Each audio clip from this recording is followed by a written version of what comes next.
ស្ដីបងប្អូនអរគ្នាថ្ងៃនេះចង់បង្ហាញអំពីដំណើរការនៃការផលិតទឹកស្អាតដែលជាប្រភេទទឹកឆៅនៅទីតាំងបាត់កន្លែងដែលខ្ញុំបានធ្វើដំណើរទៅហើយខ្ញុំជឿថាបងប្អូនមួយចំនួនប្រហែលជាមិនសូវជាបានដឹងក្នុងការផលិតទឹកឆៅឲ្យយើងប្រចាំថ្ងៃតែដំណើរដំបូងនោះគឺយើងត្រូវចេញពីភ្នំពេញទៅខាងកោះដាច់ហើយយើងត្រូវធ្វើដំណើរតាមសាឡាងដែលចំណាយពេលជាង1ម៉ោងហើយក្រោយមកយើងក៏បានទៅដល់ទីតាំងជាក់ស្ដែងក្នុងការផលិតទឹកស្អាតជាទូទៅគឺយើងតែងតែត្រូវការបូមទឹកពីទន្លេបឹងបួផ្សេងៗហើយបន្ទាប់មកគឺយើងត្រូវដាក់សារធាតុគីមីមួយចំនួនដើម្បីបំលែងជាតិកកនិងបំបែក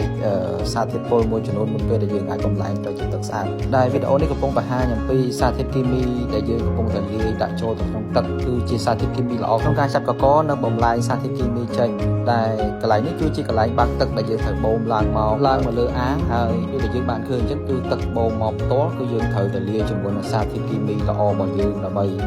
បំលែងនិងដកសារធាតុមួយចំនួនចេញដើម្បីក្លាយជាទឹកស្អាតដែលយើងត្រូវការប្រើប្រាស់ហើយដែលយើងត្រូវការម៉ាស៊ីនកូយឺតដែលជាប្រភេទម៉ាស៊ីនកូលាយជាមួយសារធាតុគីមីបន្ទាប់មកគឺដំណើរការគឺឲ្យទឹកដែលយើងលាយរួចហ្នឹងគឺហូរទៅតាមចរន្តរបស់វាដើម្បីបំលែងដកសារធាតុមួយចំនួនចេញហើយព្រមទាំងឲ្យជាតិកកហ្នឹងគឺចាប់គ្នាហើយដំណាក់កាលបន្ទាប់ហ្នឹងគឺពេលដែលទឹករបស់យើងបានបំលែងដកសារធាតុមួយចំនួនចេញគឺទឹករបស់យើងត្រូវបានបូម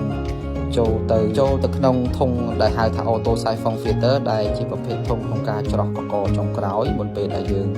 បញ្ជូនទឹកស្អាតហ្នឹងចូលទៅក្នុងឃ្លាំងស្តុកទឹកដែលធុងចម្រោះ auto siphon គឺអាចផលិតទឹកបានក្នុងមួយថ្ងៃ 1500 ម៉ែត្រគីបអញ្ចឹងមានន័យថា2ធុងយើងអាចផលិតបាន 3000 ម៉ែត្រគីបក្នុងមួយថ្ងៃ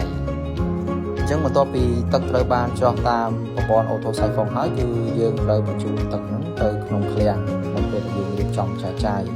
ដែលរូបភាពវីដេអូនេះគឺជាទីតាំងដែលយើងដាក់ម៉ូទ័រដើម្បីចែកចាយទៅតាមទីតាំងនានាអញ្ចឹងអរគុណសម្រាប់ការទស្សនា